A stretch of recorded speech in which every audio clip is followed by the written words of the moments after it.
Hey everyone, John here from Four Brewers, and I'm back with another beer. In this case, I'm back with 3 beers. It's the end of LA Beer Week 2018 here in Southern California.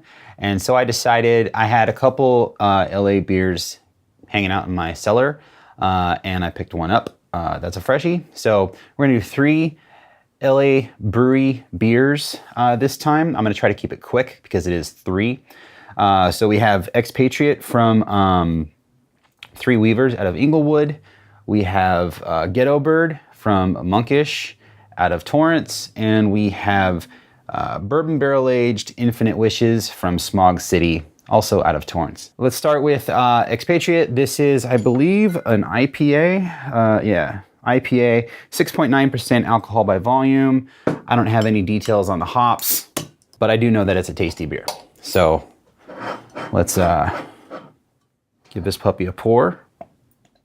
This was bottled on 4/6/2018, so April 6th, 2018. It's now the middle of, towards the end of June, so it's going on about 2 months old, 2.5 months old. It's not too old, but it's not too fresh. It's right in the middle, so. Yeah, again, this is just like your standard big West Coast IPA. Color on this thing, it's actually got some haze on it, which I was surprised to see. A nice yellow color. It's more of a deeper yellow, a little bit of an orange tinge to the yellow. Just reading the description on Untapped, this does have some crystal malts in it to give it kind of like a nice malty backbone to it. So yeah, see what it smells like. Yeah, you get some grapefruit on there, a little bit of a tropical kind of thing happening. The malts come through pretty well too. It's well balanced on the nose as far as the hops and the malts go on the nose. A little bit of orange on there. Yeah, it's more of a citrusy tropical vibe on the nose. It smells fantastic though. Just straight up West Coast IPA. Like Three Weavers knows what they're doing. They do it well. So see what it tastes like. Yeah, that's good. Not a whole lot of bitterness as far as a West Coast IPA is concerned, in my opinion. But this is a tasty beer.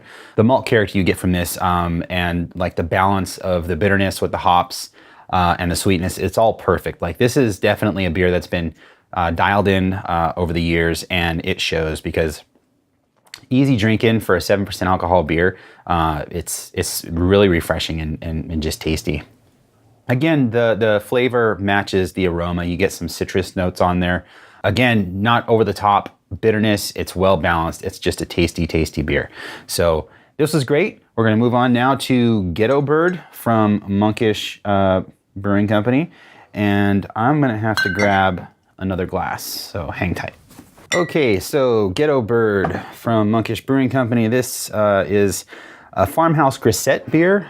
Grisette beer is like a baby saison. I guess you could say it's like a table beer. This is one of my favorite styles from Monkish. Like they just really know how to make a good saison. So this is 4% alcohol by volume, which is awesome. I love it when beers are so low in alcohol but so like full of character, and you know, they're just delicious beers. It's like a bonus that you get that low alcohol because you can just like drink it all afternoon and you're good to go. So again, this is very, very pale yellow. This is like the yellow of my table, like a birchwood yellow, I would say. Right at, like, I can already smell like this huge bread character coming out of the glass. Like it smells amazing so far. Yeah, big, like just like fresh cut bread kind of character, like sourdough kind of bread. You do get like a twang on there from whatever they used in this. I'm not sure if this is, they call it farmhouse. I'm not sure what they used, if they used like some kind of a sour culture or Brettanomyces or something, but you do get like a sour, acidic kick on the aroma. It's like stone fruity, really just like you want to just take a bite of this beer. That's how like fruity and bready and biscuity it is. It smells so great. Like you get so much bang for your buck as far as the alcohol is concerned with this, because you know it's 4% alcohol, but you get all these other cool characteristics of the beer to back it up. So see what it tastes like. Super dry. My mouth's watering.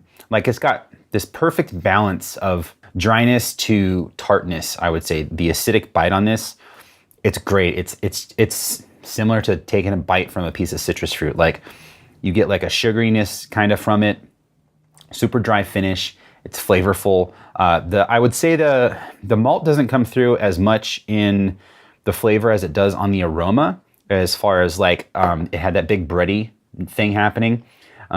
It's kind of on the thin side, but it's a 4% alcohol by volume beer. So, I mean, yeah, it's still great. That's pretty much it. Like, this is like taking a bite from a piece of fruit with a little bit of bread character on there, and you get a little bit of a tart zing and a nice clean finish. Like, this is a beer. This is a lawnmower beer. This is a fancy lawnmower beer. This is fantastic. This is cool because it's 4% alcohol by volume, and it's a tasty, tasty beer. So that's fantastic. Now we're gonna go big. We're gonna go to the Smog City Infinite Wishes Bourbon Barrel Aged Imperial Stout, which is, 12.8% alcohol by volume, which is a stark contrast to the Ghetto Bird. But yeah, let's dive into this wax here and drink us some Infinite Wishes. This is the 2017 vintage, by the way, so this is last year's. And I love the white wax on that bottle. And I haven't shown you any of these labels, just so you can see it. That's the label for Infinite Wishes. It's awesome. It's like a matte paper with a foil gold lettering. Really cool. This is Ghetto Bird. This is a really cool label. Got a helicopter on there with some birds sitting on a wire. Really, really cool. Like, you can see buildings in the background right there. And then, of course, Expatriate from Three Weavers. This is kind of their standard artwork design that they use. Really cool, like really cool graphically looking thing happening. Okay, so Infinite Wishes from Smog City. Pretty, standard looking Imperial Stout. It's black with a caramel head on there. It's fast to dissipate, which it still looks good. It's nice and creamy, but it does fade away pretty quickly. Let's see what it smells like. Okay, so I'm getting a lot of wood character on this, actually. Like, I did not expect that. Kind of a slightly oxidized sherry character, which in this case isn't bad. I think it's kind of working with the wood and the chocolate to have this like sherry chocolate kind of thing, because there is a lot of chocolate on the nose too. Smelling the alcohol in there, definitely. This could sit down for a while longer, I think. I do have a couple bottles of this left, so I'm happy to report that I can drink this later. This is on the cold side. It's a little too cold. It should do it. Just a few degrees warmer. Yeah, that's pretty much it. It smells like as if you were to walk into a barrel room where they're aging their beers. You get a nice oak presence on there, a little tiny bit of vanilla, but it's mostly chocolate and a little bit of sherry thing happening. So smells great so far. Let's see what it tastes like. Man, after drinking that Ghetto Bird and then going to this, whew. So I'm getting some heat on the flavor too. Definitely kind of coming in from the back end after you swallow. I'm not gonna say it's on the thin side, but I would prefer a little more body on it. No flaws, no noticeable flaws on the flavor itself, like no oxidation characteristics, no infection. It's tasting pretty solid so far.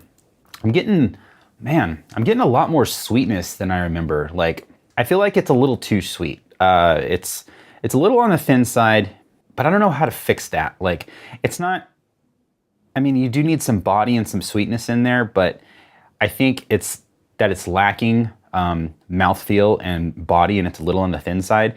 That's what's kind of emphasizing the sweetness, and it's got a lot of alcohol in it too. This is a 13% beer, so that could also be contributing to that sweetness and thinness that I'm getting. So, but overall, it's doing well. I think some time will do this beer even better, because it's Infinite Wishes. It's a fantastic beer. Like, I'll buy it every year. Yeah, I mean, the longer you sit with it, you kind of acclimate to it, and that sweetness, I don't know, it's not bad, actually. It does, as it warms up, the mouthfeel does get a little more viscous and a little thicker, if that's the right word to use. Yeah, I'm conflicted. Yeah, the longer you sit with it, like I said, you do acclimate to it. It's a tad sweet, it's a tad thin, but it's nothing to complain about. I'm being very overcritical about this beer. Excellent beer. Smog City knows how to make some stout, and they do it well. So cheers to LA beer. I am so proud to be part of the Los Angeles brewing community as not only a media person, someone who promotes craft beer in the scene. I'm also an enthusiast member of the Los Angeles County Brewers Guild. And I know a lot of people from the LA brewing scene, and it's been growing exponentially over the years. And the breweries that are opening up, they've, for the most part, got their shit together, and they're making really good beers. And the breweries that are, still succeeding and making good beers are getting better and better as time goes along. So I'm really stoked for LA Beer. Cheers to LA Beer Week 2018. And we'll see you next time.